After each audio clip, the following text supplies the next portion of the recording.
नमस्ते दोस्तों, secret of ultimate living में मैं मिताली आपका फिर से स्वागत करती हूँ। एक बार एक बच्चा अपने पिता के साथ पपी खरीदने गया और वो सभी पपियों को वहां देख रहा था। बहुत अच्छे अच्छे छोटे छोटे कुत्ते या डॉगी वहां पे थे। देखते देखते उसका ध्यान एक ऐसे पपी पे गया जो थोड़ा साइड में था। उसने देखा उसका पैर ठीक नहीं है। कुछ उसको लगा कि जैसे वो अपाहिज है थोड़ा। बार बार उसका ध्यान वहीं पे जा रहा था। दुकानदार से उसने फिर से उसी के बारे में पूछा। दुकानदार ने कहा, बाकी पपियों को देखो, वो जो पपी है वो इतना ठीक नहीं है, लेकिन वो उसी के बारे में पूछ रहा था। जब दुकानदार ने कहा उसकी कीमत भी कम है, आप दूसरे पपी को देखो, आप उस पपी को क्यों मांग रहे हैं? तो उसने अपना पैर दिखाया। वो बच्चा खुद भी अपाहिज था। ये जो भावना है दूसरों के प्रति, इतना एम्पैथी है अंदर, ये किस वजह से हो सकता है? इसका लेवल हमारा कैसे बढ़ सकता है? ये हम आज के सीक्रेट में देखेंगे। पिछले कड़ी से हम इन्हीं सब बातों पे चर्चा कर रहे हैं कि हमारे भावनाओं को कैसे मॉडरेट रखना है, कैसे समय पर उसको एक्सप्रेस करना है। आज हर बार की तरह हमारे साथ डॉक्टर सचिन साथ में है। मैं उनका बहुत बहुत स्वागत करती हूँ। ओम शांति, नमस्ते। ओम शांति। जैसे मैंने ये स्टोरी बताई, इसमें हमारा इमोशनल इंटेलिजेंस कहाँ आता है? ये तो मैं समझ रही हूँ कि ना हम दूसरों की भावनाओं को भी समझ रहे हैं, अपने ऊपर से हम दूसरों का भी अंदाजा लगाते हैं। बहुत सुंदर स्टोरी थी, बहुत टचिंग स्टोरी है ये। हमने इमोशनल इंटेलिजेंस में दो बातें देखी। एक अन्य आत्माओं के प्रति जी, इंट्रा एंड इंटरपर्सनल, दो चीजें, एक अवेयरनेस एंड स्किल्स। तो पिछले एपिसोड में अपने जी, प्रति जागृति और अपने आप को कैसे कंट्रोल करना है देखा है। ये जो बात आती है कि दूसरों के प्रति इन रिलेशनशिप्स में आप कैसे एम्पथाइज करें। आपने एक शब्द जो इस्तेमाल किया जिसको कहते हैं एम्पैथी। जी, और एम्पैथी, ये जो शब्द है इमोशनल इंटेलिजेंस में काफ़ी आता है। पहले जो शब्द था, मुझे याद है कि जब हम मेडिकल कॉलेज में पढ़ते थे तब बोलते थे कि सभी पैथी में सबसे इम्पोर्टेंट पैथी है सिंपैथी। जी, सिंपैथी और एम्पैथी में बहुत ड्रास्टिक फ़र्क है। बहुत से लोग सिंपैथाइज तो करते हैं पर एम्पैथाइज करना हर एक के बस की बात नहीं होती है। जी, सिंपैथी माना किसी को कोई तकलीफ होती है, दुख होता है तो हम भी बोलते हैं अरे रे बहुत बुरा हुआ, बहुत ऐसा नहीं बुरा होना हुआ। चाहिए था। माना वो सफर कर रहा है, आप भी सफर कर रहे हो, उसके साथ दुख में जी, आप बह रहे हैं। This also helps to a certain extent. लेकिन एम्पैथी इसके आगे जाते, सिंपैथी में व्यक्ति कहता है कि I understand what you are going through. जी, माना वो यहाँ रहता है, I understand what you are जी, going through. Ji.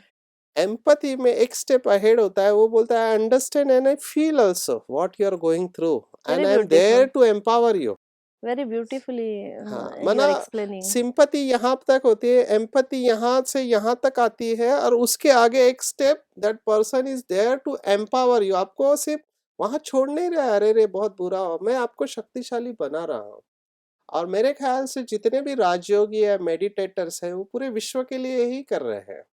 Okay, They don't have just sympathy, they are empowering everyone. Even ये सीक्रेट ऑफ अल्टीमेट लिविंग में हम क्या कर रहे हैं, जितनी भी समस्याएं आप पढ़ रहे हैं या हमारे जी, सामने जो ईमेल आ रहे हैं, जी, हम उनके समस्याओं को केवल समझ नहीं रहे। It is not at the level of head, जी, it is at the level of heart. हम फील कर रहे हैं जी, और फिर हम सोल्यूशन दे रहे हैं, हम मेडिटेशन करा रहे हैं। तो साथ में क्या है, हमने उनकी समस्या को समझा, फील किया और सॉल्यूशन दिया ताकि वो खुद अपने पैरों के ऊपर खड़े हो जाए। So this is empathy. मतलब सिंपैथी के साथ में हमको अगर एम्पैथी हम ऐड करते हैं तो इट एम्पावर्स अदर। एम्पावर करना बहुत जरूरी है। आज तक हम सब क्या कर रहे हैं, अरे रे बहुत बुरा हुआ, ठीक है आपकी ये समस्या आप समझो, मैं जा रहा हूँ। किसी के यहाँ डेथ हो जाती है, हम जाते हैं। आजकल तो ये भी हो जाता है, हम भी बहुत बिजी है फिर भी जाना जरूरी है, दुखी है, लेकिन अब ये भी कस्टम हो गया है, ये यस, सिस्टम है पूरे लाइफ का। हम जाते हैं वहां पे, बैठते हैं, आ जाते हैं। लेकिन वो फीलिंग जो आप कह रहे हैं ना, जो डीप हमको फील करना चाहिए, I think this is the most missing part at the present yes. Scenario. क्या होते जा रहा है, हम एक देख रहे हैं कि हम 21st सेंचुरी का जो लाइफ है बहुत फास्ट लाइफ है जी, और चारों तरफ बहुत सारे आविष्कार हुए हैं, तो लोग एक फास्ट जिंदगी जी रहे हैं। इसमें किसी का दोष नहीं है। इंटरनेट एज है, एक जी, क्लिक ऑफ बटन पे हमको सारी दुनिया अवेलेबल है। दुनिया में जो चाहिए वो आपको मिल सकता है, मोबाइल आ गए हैं। हमने कभी सोचा नहीं था कि एक ऐसे डिवाइस होगा जो हाथ में लेके आप सिर्फ बात नहीं कर रहे हैं, यहाँ से हजार आप उसको देख भी सकते हैं जी। साइमल्टेनियसली। तो ये बहुत बड़ी एडवांसमेंट है। तो हमको ऐसा लगता है कि हमने दुनिया को जीत लिया, लेकिन एक इसके साथ में जो बैलेंस रखना चाहिए, लेकिन दिन भर वो कंप्यूटर है, मोबाइल है, टैब है या टीवी है जिसके साथ हम बैठ के, कार है, इन सबके साथ में बैठते हो, कहीं हम तो मशीन नहीं बन रहे हैं। एक्चुअली मश बन गए हैं। हाँ, तो मशीन और मनुष्य में ये फर्क है कि मशीन में इमोशंस नहीं होती है, जी, लेकिन हम तो केवल केवल मशीन नहीं ना, मशीन के साथ इमोशंस भी है। तो जो आप कह रहे हैं ये बात कहीं हद तक सच है कि लोग इमोशनली डिस्कनेक्ट है।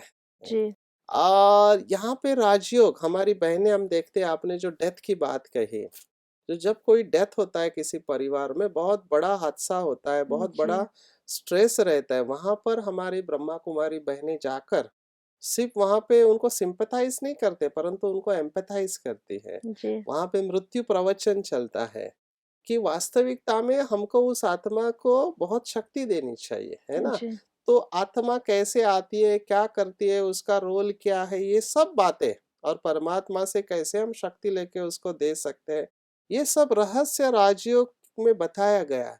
तो इवन डेथ जैसी सिचुएशन में भी हमने देखा कि अभी हमको हर जगह पे बुलाया जाता है, और मृत्यु प्रवचन वो 7 दिन तक चलता है। तो उस समय हमने देखा कि जो माता है जिनका यंग बेटा चला गया या पति चला गया और बहुत बड़ा स्ट्रेस में है, लेकिन ये मृत्यु प्रवचन सुन के या राजयोग का अभ्यास करके वो स्टेबल होके उसमें से निकल रही है जल्दी। जी, नहीं तो पूरा जिंदगी भर वो प्रेशर रहता है। लेकिन इस ज्ञान के वजह से कि आत्मा अविनाशी है, हर हर आत्मा का अपना पार्ट है, उसकी यात्रा थी, वो उसकी यात्रा पूरी हुई और अगले पड़ाव पर गया, ये सुनाया जाता है। जी, तो ये एम्पावरिंग अदर्स है। तो empathy is a science of highly emotionally intelligent person and a spiritual person both. तो ये सोशल स्किल्स में सबसे इम्पोर्टेंट स्किल है, एम्पथाइज करना दूसरों के जी। साथ में। बहुत अच्छा एक्सप्लेन किया आपने पूरा एम्पैथी को। अगर मैं डिक्शनरी में जाके शायद इसका मीनिंग देखूँ तो वर्ड का मीनिंग मिल सकता है मुझे, लेकिन जिस भाव और भावना से आपने इसको बताया है, आई थिंक बहुत ही सिंपल कर ब्यूटीफुल। सकते हैं। देखो, सिंपैथी में एस है और एम्पैथी में ई है। सिंपैथी में एस माना वो सफर कर रहा है, आप भी सफर कर रहे हैं, इंग्लिश वाला सफरिंग, सफरिंग माना दुख का जी, अनुभव। जी, एम्पैथी में वो सफर कर रहा है, लेकिन आप एम्पैथी करें माना ई से आप उसको एम्पावर भी कर रहे हैं साथ में, जी, उसको जी। फील करके, ई फॉर एम्पावरमेंट। तो इस तरह से आप ध्यान में रखो तो आपको फर्क अच्छी तरह से महसूस होगा। बहुत सुंदर। कई बार ये देखने में आता है जैसे आपने कहा कि दूसरों की भावनाओं को फ़ील करना है हमें, अंदर फ़ील करना है, या कई बार सिम्पैथी ड्राइव भी होती है, हम ऊपर से दिखाते हैं, हम साइड में निकल जाते हैं, जैसे आपने पहले भी सुनाया। लेकिन एम्पैथी में जैसे फ़ील करना, दिल से, अंदर से वो टच होना चाहिए कि सामने वाले का दर्द क्या है, सामने वाला क्या महसूस कर रहा है। लेकिन वो मेरे अंदर नहीं आना चाहिए, तो उसके लिए मैं क्या वॉल तैयार कर सकती हूँ? ये हमारे साथ बहुत होता है डॉक्टर्स प्रोफेशन में, जी। और हमको इसका ट्रेनिंग दिया जाता है क्योंकि हमारे पास जितने भी लोग आने वाले वो दुख दर्द में आने वाले हैं। बीमारी। अगर मैं हर एक के साथ अगर फ्लो होने लगूं, I can not treat them. तो मैं स्टोन नहीं हूँ, पर मेरे को डिटैच होते से साथ में लविंग भी होना चाहिए। तो मैं हर एक पेशेंट को, आप कल्पना करो मेरे पास 50 का ओपीडी है, तो 50 पेशेंट मेरे पास आए, हर एक दुख में उसकी हर एक की अपनी कहानी है। जी। अगर हर एक की कहानी के साथ मैं अगर बहूँ, सबसे बहता जाऊँ, माना पहला हुँ। पेशेंट आया उसके साथ मैं बहूँ, तो नेक्स्ट पेशेंट है, उसके साथ मैं न्याय नहीं कर सकता। मेरे को इमीडिएटली फर्स्ट पेशेंट को भूल के सेकंड पेशेंट के ऊपर ध्यान रखना But है। don't you think it is a little bit difficult to feel and simultaneously you have to detach? Difficult है पर इम्पॉसिबल नहीं है, मैं ये कहूँगा, इट रिक्वायर्स प्रैक्टिस। और हमारे ऊपर भी शुरुआत में इफेक्ट आता है, डॉक्टर्स भी एक इंसान है, नंबर वन। कई डॉक्टर्स बहुत सेंसिटिव होते हैं और वो इसको हैंडल नहीं कर पाते हैं, जी, इतने सफरिंग को।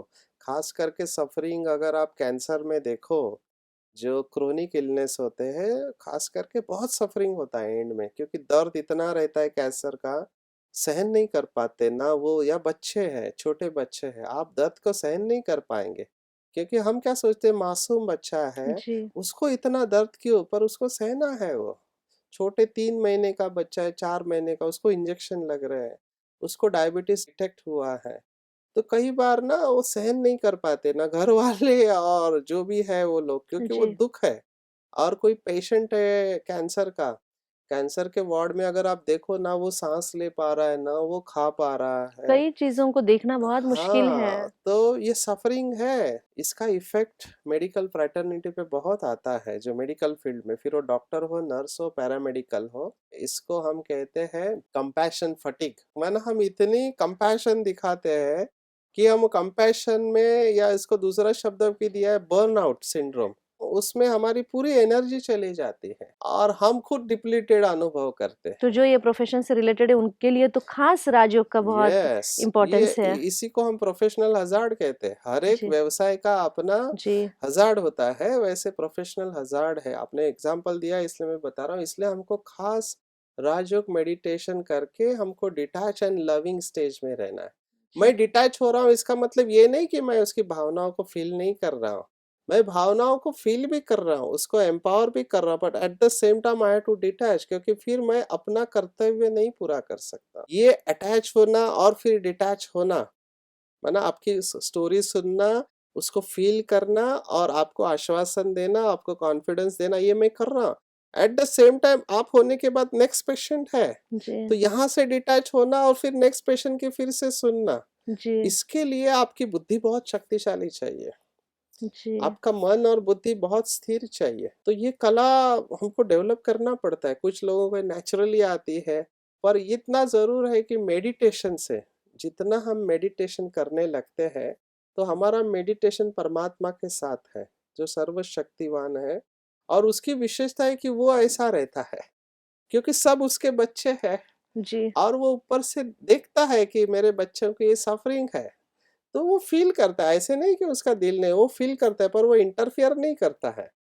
वो शक्ति देता है, जो शक्ति लेने के लिए तैयार है, और हम एम्पावर इतने हो जाते हैं उसकी शक्ति से कि वो शक्ति हम सबको दे सकते हैं। जी, तो हमने देखा कि अगर मेरा प्रोफेशन, जैसे आई एम अ काउंसलर, तो मेरे पास बहुत ऐसे आते हैं जो दुखी है, और काउंसलिंग में हमको बहुत सुनना पड़ता है। जी, तो सुनते सुनते हम देखते हैं कि कितना दुख है दुनिया में, जितना दुख देखते उतना उनको शक्ति भी मेरे को देना है, तो इतनी शक्ति पहले मेरे को अपने अंदर भरनी है, तभी मैं जी। तो उनको देख सकता हूँ। प्रोफेशन के हज़ार्ड को पार करने के लिए आपको टाइम निकाल कर इसको प्रायोरिटी पर रखना ही पड़ेगा कि हमारे अंदर हम शक्ति कब भरें। अभी आपने मेडिटेशन के लिए समय नहीं निकाला, तो आपको डॉक्टर के लिए समय निकालना पड़ेगा, क्योंकि इसका जी। इफेक्ट तो आना ही है, जिस तरह चाहे से हम कोई भी फ़ील्ड का हो, चाहे कोई कोई भी भी फील्ड व्यक्ति का हो, हो। लेकिन हर इंसान के लिए अब ये जैसे नीड बन गई है।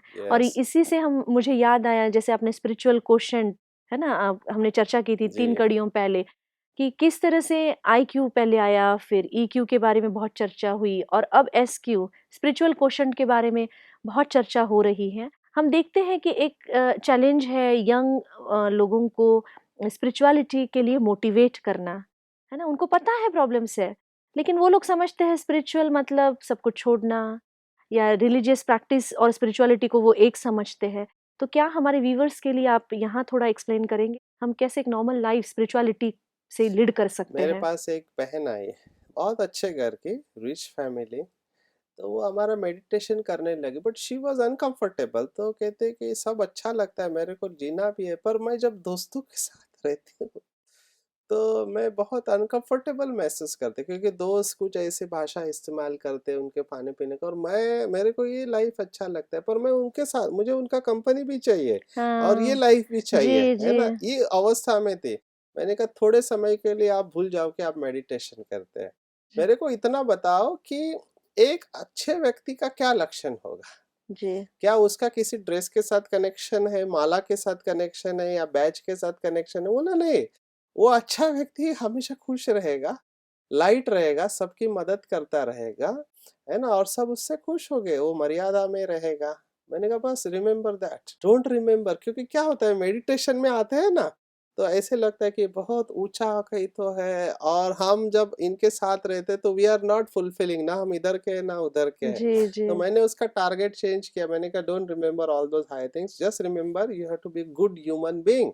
जी, a good human being is always a spiritual you. ये गुड ह्यूमन बीइंग्स की क्वालिटीज है जैसे आपके अंदर, उसके लिए मेडिटेशन एक जरिया है। मुझे यहाँ पर एक बहुत अच्छी कहानी याद आती है जो मुझे पर्सनली बहुत जी, मोटिवेट करती है। माना बहुत जितने भी संत हो गए उनके जीवन की ये कहानी है कि कुछ बच्चे फल को गिरा रहे थे, पत्थर मार रहे थे, तो आम गिरा रहे थे। वो मारते मारते ऐसा हुआ कि उन्होंने एक पत्थर लगा नहीं तो बाजू में एक व्यक्ति, सिंपल व्यक्ति बैठा हुआ था, उसको जाके लगा वो पत्थर। जी, सन्यासी था, साधना कर रहा था वो। तो जैसे उसको पत्थर लगा तो उसकी आंखों से आंसू आना चालू हुए, तो बच्चों को बहुत बुरा लगा। बच्चे उसके पास गए तो उन्होंने उसे माफ़ी माँगी कि हमको माफ़ करना, आपको बहुत दुःख हो रहा है क्या? हमने आपको दुःख दिया? तो बोलता है, नहीं बच्चों, मुझे पत्थर लगने का दुःख नहीं है। मुझे इस बात का दुःख है कि आपने इस पेड़ को पत्थर मारा, तो ये पेड़ तो वैसे मेरी तुलना में निर्जीव है, लेकिन वो आपको आम तो दे रहा है पत्थर मारने के बाद, हुँ, लेकिन मैं ज़िंदा इंसान होते हुए भी मैं आपको कुछ नहीं दे पा रहा हूँ, इस बात का मुझे दुःख है। बहुत बड़ा हाँ, तप है। कि मेरे को दुःख देने वाले का भी कल्याण हो। ये भावना आने में टाइम लगता है, but this is what people of SQ are. They are ultimately so much satisfied. ये हमने कहा ना, अल्टीमेट इंटेलिजेंस है ये। It utilises. जो इमोशनल इंटेलिजेंट वाले बहुत स्ट्रांग होते हैं, अपनी भावनाओं को कंट्रोल भी करते हैं, राइट टाइम पर एक्सप्रेस भी करते हैं, ऐसे लोग भी काफी है, इनकी कमी नहीं है। दे आर जी, very good managers, they are leaders, और ग्रुप को मोटिवेट करते हैं। जी, और मेरे पास कार है, मेरे पास एक स्टेटस है, लोग मेरे को जानते हैं, जी, लेकिन सब कुछ होते हुए भी मैं सेटिस्फाइड नहीं हूँ अंदर से। खालीपन महसूस हो रहा है। खालीपन हो रहा है, और वो खालीपन केवल इन एक्टिविटी से ही दूर हो सकता है। जी, कि जब आप किसी को मदद करते हो, अनकंडीशनल करना चाहिए मदद। नहीं तो क्या होता है कि मैं किसी कंपनी में हूं तो मैं सोचता मैं मदद करूंगा, लेकिन रिटर्न में मेरे को क्या मिलेगा? हुँ, वो मदद करके वहां रुकते नहीं, वो चले जाते हैं, क्योंकि मदद जी, करने में ही सुख है। भगवत गीता का सेकंड चैप्टर में 47 श्लोक है, कर्मण्येवाधिकारस्य, है ना? जी, तो माँ फलेषु कदाचन। तो उसका मतलब यह है कि आप कर्म करते जाओ, फल आपके पास आना ही है। और हमने अनुभव किया है कि जब आप किसी को बिना किसी अपेक्षा के मदद करते हो, हुँ, उसका जो सुख है, वो बहुत बड़ा हाँ, है। बहुत बड़ा है। मेरे पास एक आया था ऐसा बिजनेसमैन, कहने लगा कि डॉक्टर साहब मेरी मदद करो। मैंने कहा क्या मदद करो? तो उन्होंने मुझे कहा कि मैं, खुशी नहीं है मेरी जिंदगी में। आप जी, सोचो। मैंने उनको एक ही बात कही कि सर, आपके पास जितना कुछ है ना, वो देख के ही मुझे खुशी मिलती है। तो मैंने उनको पूछा कि आपके पास इतना सब है, तो आपने कभी किसी की मदद की है क्या? नहीं। तो बोला क्यों करने का, जरूरत ही नहीं पड़ा, जी, सब मेरे इसमें है। तो मैंने कहा एक दिन काम करो कि आप ऐसे इलाके में, आपकी कार नहीं यूज करना, आप ऐसे इलाके में जाओ जहाँ आपको कोई जानता नहीं है, और वहाँ आप ऐसा कुछ करो जो आपने पहले कभी नहीं किया है, जी, अनकंडीशनल। आप मदद करो किसी की भी, और वहाँ पे मदद करने का, रुकने का नहीं, उधर से निकल जाने का। जी। और फिर उसने कुछ दिनों के बाद मुझे फ़ोन किया, बहुत खुश था। मैंने कहा क्या हुआ इतना खुश क्यों? बोलते डॉक्टर साहब आपका बहुत-बहुत धन्यवाद। आज मुझे पता चला कि खुशी कैसे मिलती है। छोटी-छोटी एक्टिविटी हम करते हैं, उसमें से हम इतना सारा खुशी हम ढूँढ सकते हैं, हमें मिल सकता है। यस, लेकिन कुछ चीज़ें हैं जो हमको रोकती हैं, वो करने से भी हमको रोकती है। मतलब आपने यस। इतनी सुंदर बात बताई, इतना सुंदर उदाहरण दिया आपने। नहीं, पर उसने क्या किया वो सुनो। उसने जी, क्या किया, वो एक इलाके में गया, तो उसने देखा कुछ कबूतर थे।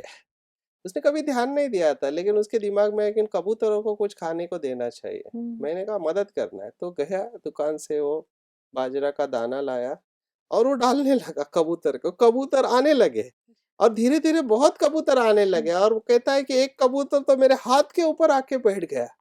और मुझे बहुत अच्छा लगा, क्योंकि कोई भी पक्षी पहले कभी भी मेरे हाथ पर आके नहीं बैठा था। तो कितनी मैंने, छोटी खुशियाँ हैं। हाँ, फिर वो आगे गया, बोलता है कि आगे एक गाय खड़ी थी और उसके बाजू में एक औरत बैठी थी, जो घास के उसने ऐसे पैकेट बना के रखे थे और लोग उसको खिलाते थे। तो मैंने उससे खरीद के उस गाय को खिलाया।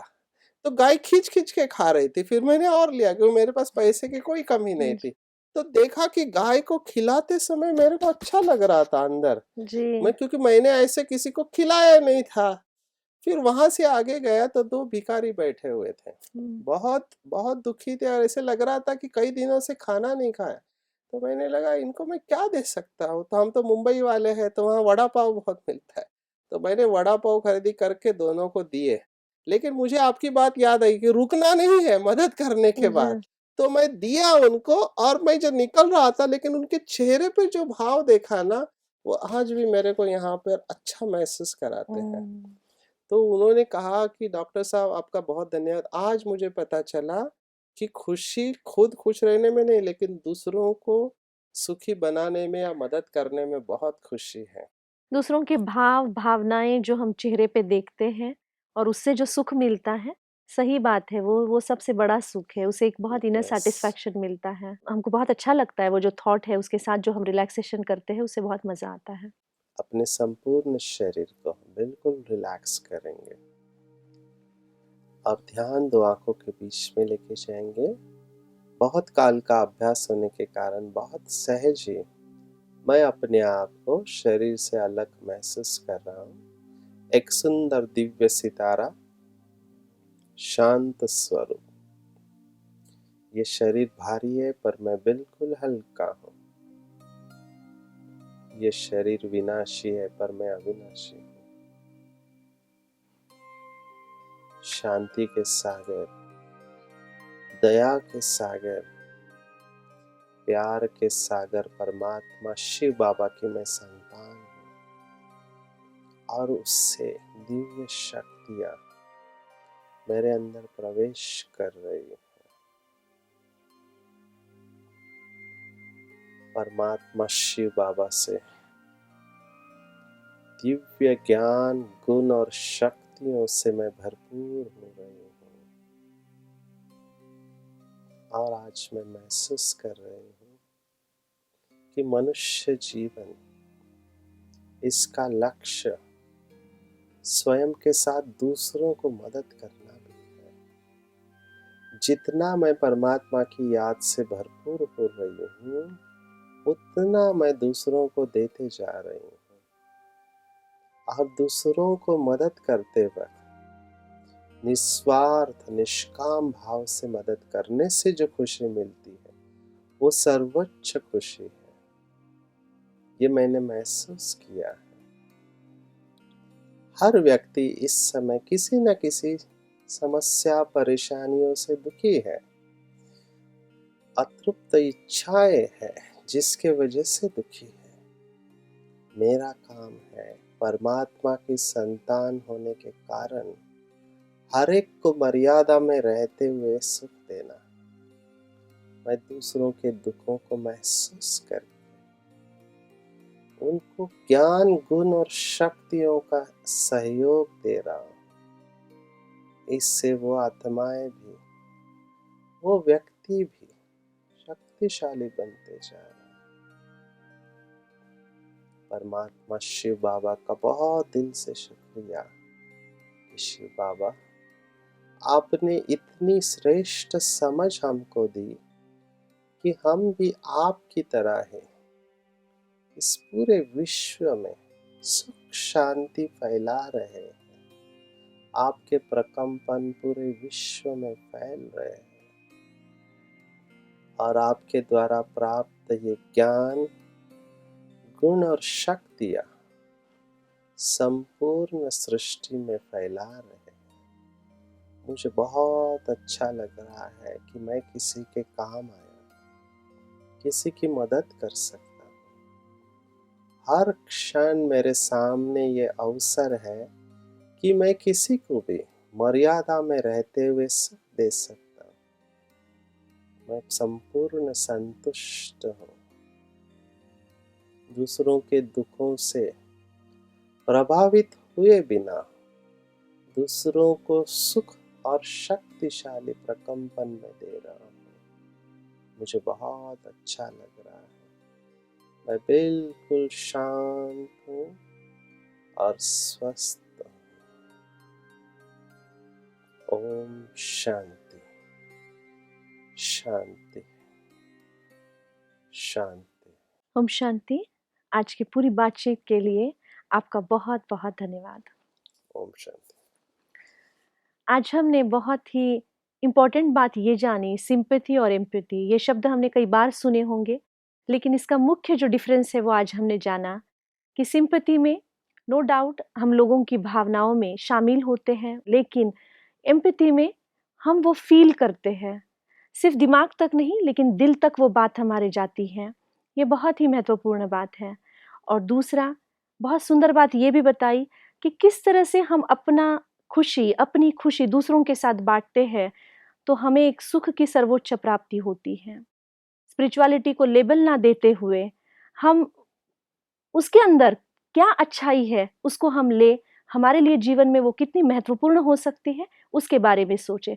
अगर आपके कोई प्रश्न हैं, तो आप हमें ईमेल कर सकते हैं या फ़ोन से कॉन्टैक्ट कर सकते हैं। अगले कड़ी में हम नए सीक्रेट के साथ फिर से मिलेंगे। तब तक के लिए नमस्ते।